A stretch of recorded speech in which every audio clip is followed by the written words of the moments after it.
Good day, grade 11s. My name is Carden Madzokere. I'm the author of the Distinction Bound Student textbooks. I've written economics grades 10, 11, and 12, and welcome to lesson number 2 from the grade 11 textbook.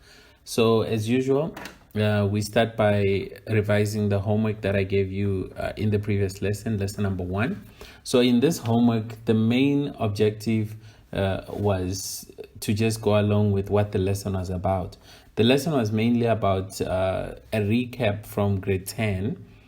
So we were just looking at words that might be of importance, that are of importance actually, words that we are going to come across even in grade 12, and or words that made a big impact, words that make a lot of sense in as far as the grade 11 syllabus is concerned, blending with the grade 10 syllabus.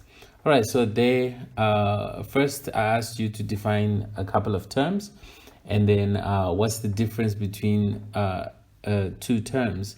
All right, so I'm probably going to just go through, not all questions. You can pause the video and mark for yourself. All right, the first one was scarcity. What is it? And scarcity is the fundamental economic problem.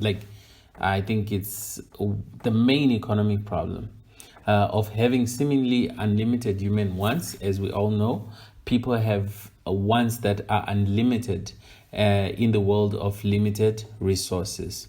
The next word was opportunity cost. And opportunity cost is the loss of other alternatives when one alternative is chosen. That means if you choose to do one activity, there is something else that you are giving up. For instance, right now I'm recording this video at 12 12 midnight, and what I'm giving up right now is sleep. So me doing this video costs me some sleep. If I choose to do one activity, there are other things that I could give up. So that is the loss of other alternatives when one alternative is chosen. The next word is economic efficiency, and it is a broad term that implies an economic state in which every resource is optimally allocated. And the word optimal means the right amount. Okay, the optimum allocation of resources means resources are being allocated efficiently. All right, optimally allocated to serve each person in the best way while minimizing waste and inefficiency. And then we go to the difference between needs and wants. And I'm sure even from grade 9, grade 8, grade 7 in EMS, you have been learning about needs and wants. And needs are goods or services that are required to survive. So we need these for us to live. And then wants, these are goods or services other than needs that are not necessary, but we desire or wish for them. So in as far as needs are concerned, I think we can say we need shelter. Yes, we need a place to stay, right? And then when it comes to wants, let me see, we want a PlayStation. Yeah, something like that. All right, the next one, microeconomics versus macroeconomics. So microeconomics is a branch of economics that studies the behavior of individuals and firms in making decisions regarding the allocation of limited resources. So the key word there is individuals and firms. So when we study these individuals, let's say an individual household, an individual firm, we are studying microeconomics. And this word micro means small. All right, then the other one is, the keyword is macro, and macro could mean big. So it's a field of economics that studies the behavior of aggregate economy. And the word aggregate, as we all know, means total. So the economy as a whole, when we study the economy as a whole, we are studying macroeconomics. When we study individual households, we are studying microeconomics. Could be individual firms as well. Right, then the difference between relative scarcity and absolute scarcity. What is the difference? All right, relative scarcity means that we do not have enough resources to satisfy all wants and needs relative to others. So here, or we can replace this word relative and put the word in comparison to. So when we compare to others, we might see that, oh, we don't have as much as they have. So relatively, our resources compared to theirs are scarce. And then when we have absolute scarcity, this exists when it is not possible to produce more of a certain good or service. You see, here we are not comparing with anyone, but we just don't have that particular resource. And so what we have is a problem of absolute scarcity. The next one is the word production versus consumption. And production is the process of making a good or a service. And then consumption is the process of making use of a good or a service. So for instance, production could be making, let's say, the process of making food, and then consumption will be eating the food. The difference between consumer goods and capital goods is that consumer goods are goods that are used by households to satisfy their needs and wants, e.g., we have clothes. And capital goods are goods that are not made for their own sake. These are goods that are used to satisfy needs or wants, but are used to produce other goods. So these goods are not made for their own sake. They are made, sorry for that. They are made for to produce other goods. So for instance, a sewing machine, it's a capital good because we don't make, or you don't buy the sewing machine for to use it for its own sake. The reason you buy a sewing machine is for you to sew something. So the main thing that you really want are clothes. But for you to make those clothes, you are going to need a sewing machine. So a sewing machine is the capital good that is going to help you to make what you really want. We can also say an oven. It's a capital good because you use it to make bread. So what you really want is bread, and so you are going to need a capital good. And so bread happens then to be a consumer good because that is what you as the consumer is going to consume. Then we have private and public goods. Private goods are goods that are produced by firms and can be purchased and owned by individual households, e.g., a cell phone. And we say these private goods, they are excludable and they are also rivalry. That means it is possible to exclude free riders from consuming private goods. And then they are rivalry. That means consumption by one does not diminish, actually diminishes consumption by the other. Then on the other hand, we have public goods. These are goods that are produced or provided by the government, and we have to pay tax for government to be able to provide us with those public goods, and are collectively consumed and owned by the community, e.g., roads and street lights, traffic lights, all those things, parks. Right, so the characteristic that they have is that they are non-excludable and they are also non-rivalry. And so them being non-excludable means that it is not possible to exclude free riders. That means if street lights are on, they are on for everyone who is, let's say, on the streets, regardless of whether they are paying tax or not. And on the other hand, they are also non-rivalry. That means consumption by one does not diminish consumption by the other, meaning if one person is consuming a street light, if a person is consuming a street light, that street light is still available for other people to be using who are on the same street. But it may not be the case when it comes to private goods, because let's say you buy a burger at McDonald's. First and foremost, it is possible to exclude you from enjoying the burger. You must be willing and you must be able. So willingness means you want it, and ability means you have the money. if you don't want it, they exclude you from having it. If you want it but you cannot afford it, you are excluded. So private goods are excludable.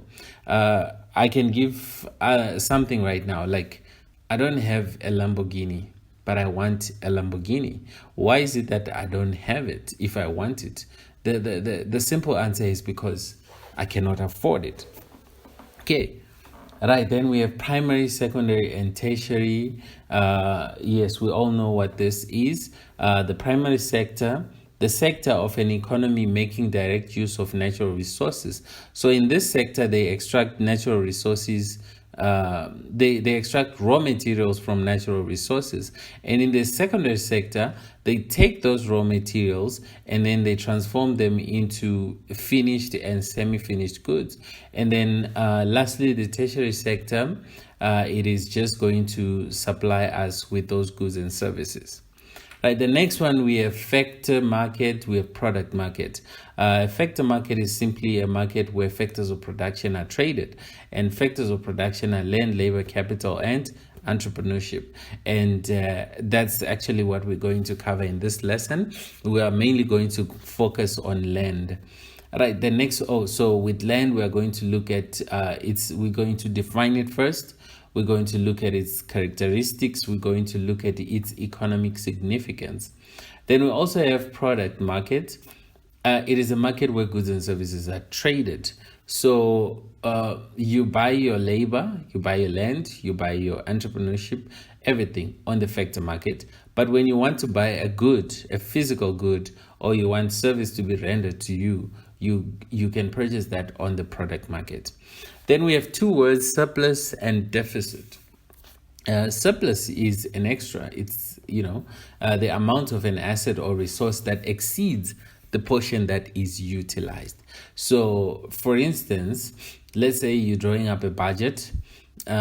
You see that you have 12,000 rands, and you see that you actually need only 10,000. So in that case, we say you have a surplus of 2,000 rands. On the other hand, a deficit is when you are in shortfall. This is when you don't have enough. So using my 10,000, 12,000 example, it will be, let's say you draw up a budget, you notice that you need 12,000, but you only have 10. So you have a 2,000 rand deficit, from which you have to borrow. All right, I'm not going to go through everything, so you can just read and then, okay, but let me just this one. Leakages, we have, by the way, do you do the circular flow in grade 10? Yes, yeah, that's why you have these terms anyway. Let me see if I can just quickly remember. Okay, with leakages, we have savings, we have tax, we have imports, and with injections, we have let me see, exports, we have what else, government spending, we have investment spending by businesses.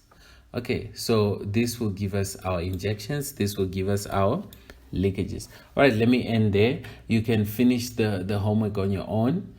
Just pause the video and mark, because I gave a lot of activities there. Right, moving on to unit 1.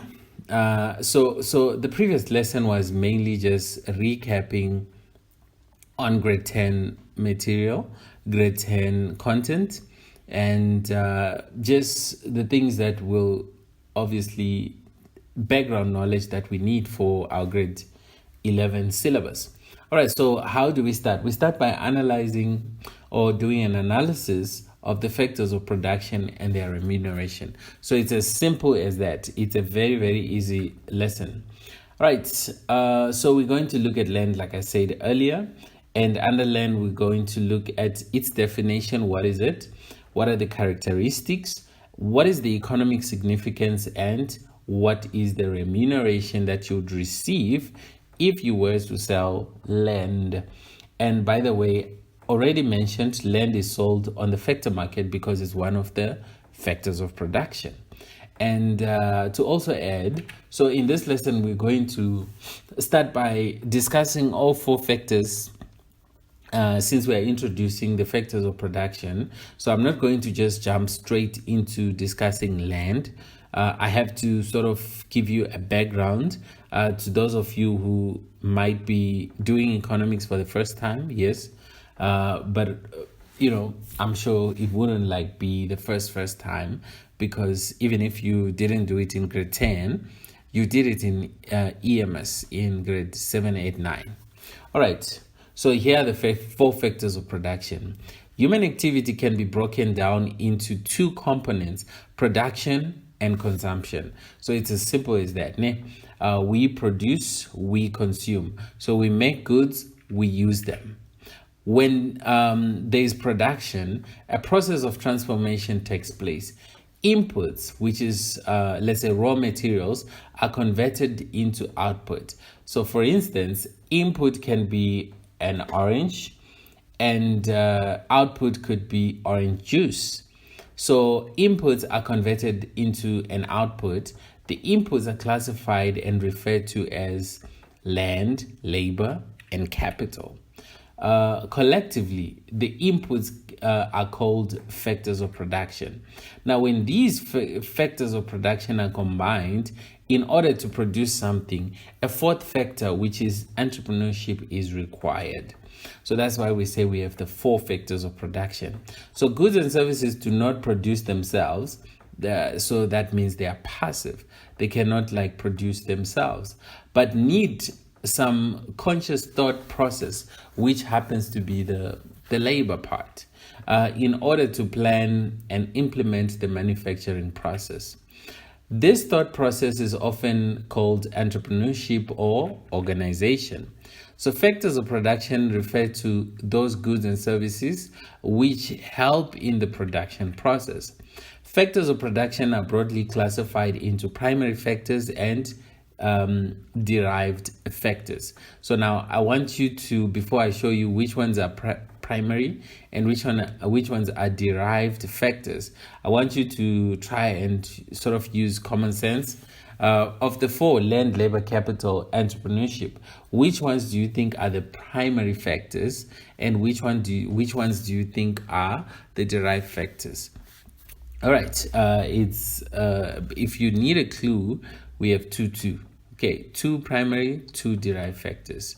All right, man or labor acts upon nature to produce goods and services and wealth. So these two factors, land and labor, are naturally given, and without them, no good can be produced. Therefore, we call them the primary factors. So if you said land and labor, there you have it. You got it right. Then we have capital and entrepreneurship, which are derived from the primary factors of production and are called derived factors of production. So these derived factors of production, when combined with primary factors of production, they raise the total production. All right, so let's move on to the first one, which is land. As I promised to define it, yes, there we have it. So land comprises all naturally occurring resources whose supply is inherently fixed. This goes to say we cannot maybe suddenly increase the supply of labor. Examples are any and all particular geographical locations, mineral deposits, forests, water, arable land, sunshine, fish stocks, atmospheric quality, etc. Natural resources are fundamental to the production of all goods, including capital goods. Thus, land includes all things that are not man-made. Then the characteristics, how do you know this is land? The supply of natural resources is limited or fixed, and so land is scarce. It has no exception. It's one of the resources, and we always say, Cretan, you learned that resources are scarce. We don't have resources in abundance. So we don't have land in abundance. All right. That means their availability cannot be increased if we want more of them. For example, if we mine all the gold there is, we cannot restore the gold ever again. So land can either be renewable or non-renewable. Land is unevenly distributed. Some places have diamond deposits and some have oil deposits and so on. So there are things you would find in this area and you won't find them in another area. And land needs to be processed or transformed before it can be utilized or before it can have utility. E.g., raw diamonds have no utility, but a diamond ring has. You might then be wondering, what does the word utility mean? Utility is the satisfaction you get in consuming a good or a service. So diamond as a rock, just like that, it has no utility at all, but a diamond ring does. All right, natural resources are different in quality and quantity. Yes, just like even the example we gave, the diamonds, they are not the same in quality, they are not the same in quantity. You go to an area that you could mine them, that you could find them, they are not like the same diamonds that you are going to find in a different area. They could differ in quantity, they could differ also in quality. So some countries have a relatively vast area, but the land is of limited value. A desert, for example, has little or no agricultural value. Some countries have a relatively small geographical area, but plentiful supply of arable land and minerals. All right, characteristics. Land is imperishable. That means it doesn't perish. It's not perishable. That means it doesn't go bad. Land is immobile, and this one is a downside. Immobility of factors of production is one of the reasons for market failure. So yeah, you'll do that in grade 12. But market failure is failure of markets to allocate resources at an optimum level. And one of the reasons that markets fail is that factors of production are immobile, and land happens to be no exception. Land is a passive factor of production. That means you have to do something on it, otherwise it won't do anything. As a gift of nature, the initial supply price of land is zero. However, when used in production, it becomes scarce. It also gives utility. Therefore, it fetches price accordingly. Right, and then what is now this economic significance of land? Agriculture, forestry, mining, and fisheries form a significant part of the South African economy. In other words, these contribute a lot to South Africa's GDP. So our economy grows, due to many things, but one of them is the agricultural, the primary sector where we have this land. Right, natural resources form a basis of all primary economic activity. That is very true. They are used as raw materials in the production process. Almost everything. I tried to think the other day, could there be something that we eat as human beings that does not come from, the primary sector? I couldn't think of anything, honestly. Like, think about the juice you drink, think about the bread, come on, almost everything. I don't know, maybe I'm wrong, but try to convince me. Give me something that I'll say, yes, that one is the only thing that we consume as people that does not come from the primary sector. So you can see how important this is. Right, they provide opportunities for international trade, meaning that we can sell to other countries whatever it is that we produce on our land. E.g., our minerals give us a huge amount of money, which we refer to as foreign currency, and we need that foreign currency. It helps the stability of our currency, the rand. So this is very important. We earn foreign currency, which is what I just said, from these exports, and then use the money to import those natural resources that we need, that we don't have. Since we said earlier, natural resources are unevenly distributed. There are things that we need in South Africa that we do not have. So for that reason, we are going to need, we will have to buy them from other countries. But us buying them from other countries mean we'll need their money to buy whatever it is that they're selling. So where do we get that money? We might as well get it from us selling what we have. All right, natural resources have a direct impact on the economic development of a country. Economic activity is made possible by the availability of natural resources. And then the remuneration for natural resources is economic rent. So if you sell land, you get economic rent. So it should be noted that economic rent is different from commercial rent. Commercial rent is paid for buildings, houses, land, etc. That sounds contradictory, but that's not the land we refer to. Whereas economic rent is remuneration received from the sale of a factor of production which is scarce. All right, this, as you can see, has brought us to the end of the lesson. And as always, I'm giving you some homework. How can land and capital be distinguished from labor and entrepreneurship? This one is easy. You can see it's something, I grouped two things. Okay, let me just not say it. How can land and labor be distinguished from capital and entrepreneurship? In South Africa, who owns the four factors of production? In other words, who owns land, labor, capital, and entrepreneurship? Since natural resources are scarce, what would be your suggestion as to how they should be used? What is the remuneration for land? And the next one, who in the economy buys land and what do they use it for? All right, this has brought us to the end of our lesson.